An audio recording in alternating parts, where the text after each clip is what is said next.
Okay guys, Miyerkules na at August 26 at ito ang ating meal prep for today's video guys. Napaka-basic lang na ito. Tignan nyo naman pero healthy. Tsaka mabubusog talaga tayo. Okay, dito mo tayo sa ulam.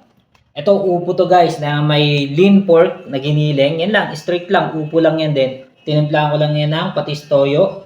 Asin, paminta, yan lang yan. At meron yung sili. At syempre ang ating default protein, yung egg. Di mawawala talaga yan sa meal prep natin. At syempre tokwa.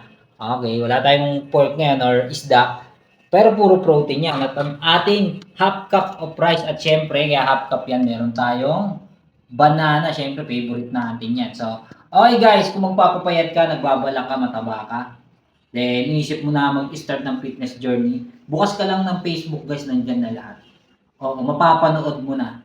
Pagalingan mag-workout, palaliman ng pag-explain ng science fitness, then palupitan ng mga meal prep, andyan na yan. Lahat yan effective, walang mali doon. Pero meron silang mga bagay na hindi kayang ituro basta-basta sa inyo. Yun ay yung diskarte at common sense sa fitness guys. At saka isa pa yung pakinggan yung sarili. Guys, kahit i-search mo yan sa kay GPT, hindi niya kayang ibigay sa iyo. Kasi yung tao mismo ang makaka-discover nun. Tulad na lang ng for example natin, okay, na-consume mo na yung calorie allowance mo, calorie budget mo sa isang araw, which is, kunyari, 1/4. Then, pagdating ng gabi, nagutom ka dahil yung kinain mo, hindi naman siya sapat sa nutrisyon. So, nagutom ka, talagang hindi mo matiis, wala kang diskarte. O sabihin na natin, madiskarte ka. Nag-init ka ng maligam-gam na tubig, tapos nilagyan mo ng asin. Ininom mo, kumalma yung sigmura mo, di parang nawala yung gutom mo. Then, kung gutom ka pa, kung may diskarte ka, may common sense ka, may reserba ka laging nilagang itlog. Kung hindi umepekto yung warm water, kainin mo itlog. Kaysa naman mag-settle ka ron, mag-uwi ka sa mga biscuit na matatamis. Wala rin, nyari ka lalo ron. So, ito na lang. For example, ito guys. Katulad na ito.